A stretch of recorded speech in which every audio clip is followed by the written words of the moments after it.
just look around. You got the mountains, you got the most beautiful city in the whole entire country. The university is absolutely, looks like it's out of a storybook. It's just beautiful. People are incredibly genuine and extremely nice. It's just a place that obviously I'd want my kids to go to school. And it sells itself. You don't have to sell anything about this place. You just got to get them here. You know, the old field of dreams. Yeah. Build it and they will come. It's already built.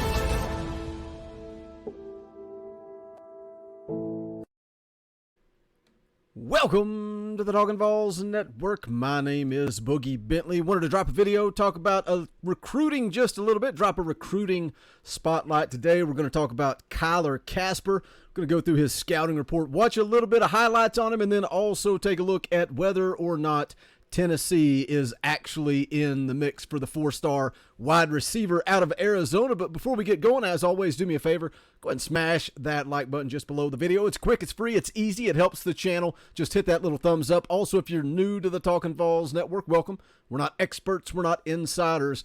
We are fans just like you, so if you enjoy the content, make sure you subscribe, click that bell for notifications. You won't miss out when we go live or when we drop a video. So again, let's go ahead and jump into it. First of all, what started all this buzz, all this hype about Kasper to Tennessee? Well, it started here with this interview from VolQuest.com, Austin Price speaking with 5-star quarterback Nico Iamaleava. Let's take a listen.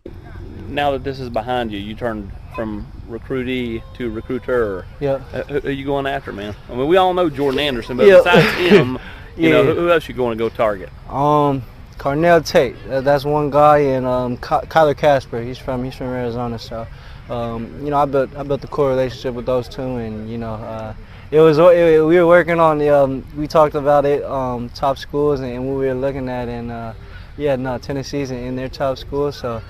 We'll see what kind of pull I have, and you know, those are some guys to get right there. Kasper and Carnell Tate. How big of pull, how much pull does Nico Iamaleava have with Kasper? Let's take a look at his profile here. Again, 4-star wide receiver out of Arizona. He's the 3rd-ranked player in the state. He is the 19th ranked wide receiver in the country. 6'5", 195. That's what I really like about Kasper, is that size. 6'5", 195. Type of guy you put on the outside. He would fit in that Cedric Tillman type role. Tillman 6'3", 215. So Kasper's got a couple of inches on him, but he also needs to bulk up. He needs to put on some weight. But again, you're talking about a kid that has his full senior year of high school, and then also once he gets on campus in the college weight room. But let's go ahead and get the highlights rolling in the background. We'll get those playing as we kind of go through this. So again, Kasper, 4-star wide receiver, 6'5", 195. Let's take a look at the scouting report. This is from Chris Singletary. He is a national recruiting expert for 24/7 Sports. The scouting report here says, looking the part at 6'5" and 197, you have a prototype outside wide receiver with wide shoulders and great overall defined frame. He has more than ample room to fill out and add mass. Again, that's crucial. I think that's something we're going to see him do over the next 12 months. But then it goes on to say, see examples of this on the field, and with his dunking ability on the basketball court, he is an above average athlete who has excellent explosiveness.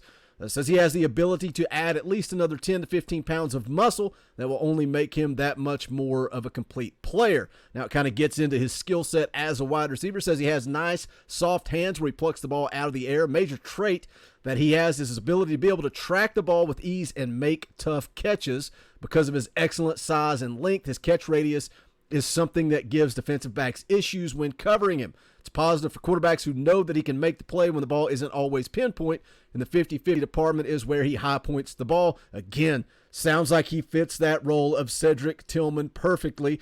And as a wide receiver recruit, you sit back and you watch this Josh Heupel offense, and we go back to the Velus Jones quote, what wide receiver wouldn't want to play in this offense? Goes on to say here in the scouting report, he makes himself even more of a factor for the constant win in this category, more than enough speed as well, as because of his stride length, he closes the cushion on DBs to get even with them, where he can run by them and stack them on vertical routes. Solid quickness to get in and out of his breaks.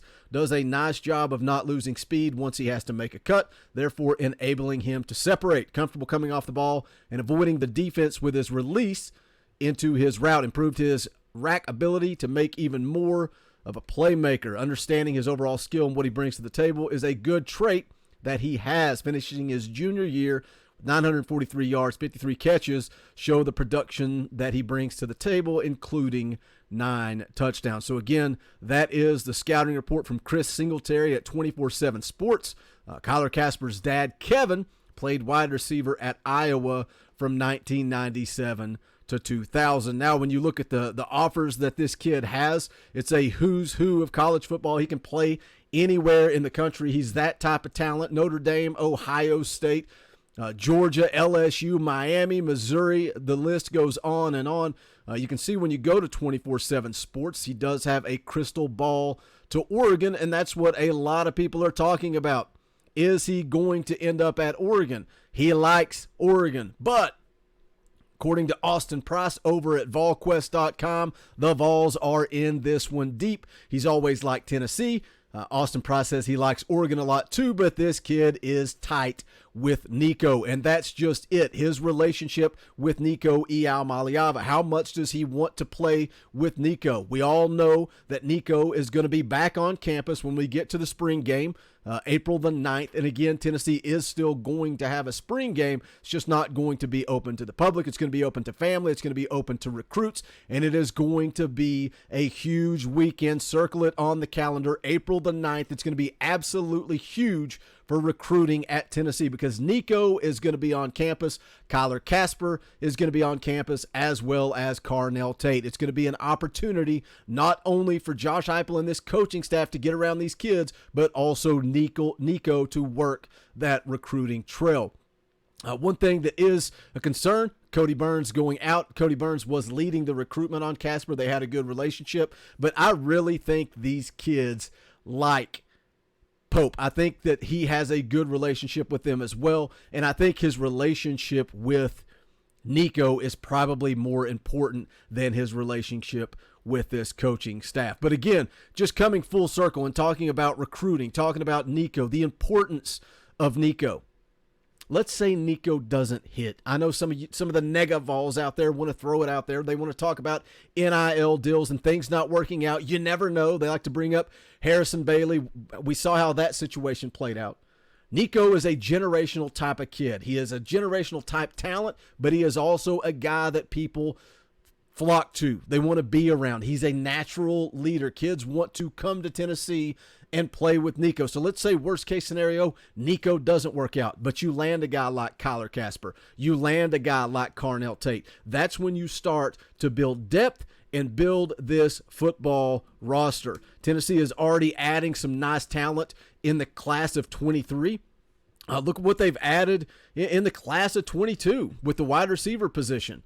Tennessee is building depth, and they are adding talent all over the offensive side of the ball. Look at Cedric Tillman, a guy who had 8 catches in 3 seasons going into this year, and now we see he's coming back as the leader of this football team, the leader of this offense. Hendon Hooker and Cedric Tillman, 2 guys, a guy that was the backup at Virginia Tech and a guy that had 8 catches in 3 years. What can Josh Heupel do? No disrespect to Hendon Hooker, no disrespect to Cedric Tillman. What can Josh Heupel do when he starts adding legit 5-star talent on this offense? The sky is the limit. Carnell Tate, Kyler Kasper, 2 guys that we want to see on Knoxville. In Knoxville, you can see Kyler Kasper's top 10 list here. If you go check out his Twitter account, Tennessee right there in the mix. So you guys know what to do. Hit that comment section. Let me know your thoughts on this kid. How big? I like his size. That's the big thing I like. 6'5". I like that size. If he can get up to 210, 215, I think we've got an absolute stud wide receiver on our hands. But hit that comment section. Let me know your thoughts. If you have not done so yet, please smash that thumbs up on the way out the door. Also, go check out the official merchandise of the Talkin' VAWLS Network. Just go to bonfire.com/store/Talkin' VAWLS. Any and all support is greatly appreciated. Thank you guys for always showing up, showing out, hitting that thumbs up. But again, bonfire.com/store/Talkin' VAWLS. That's going to do it for this one. This is the Talkin' VAWLS Network. My name is Boogie Bentley.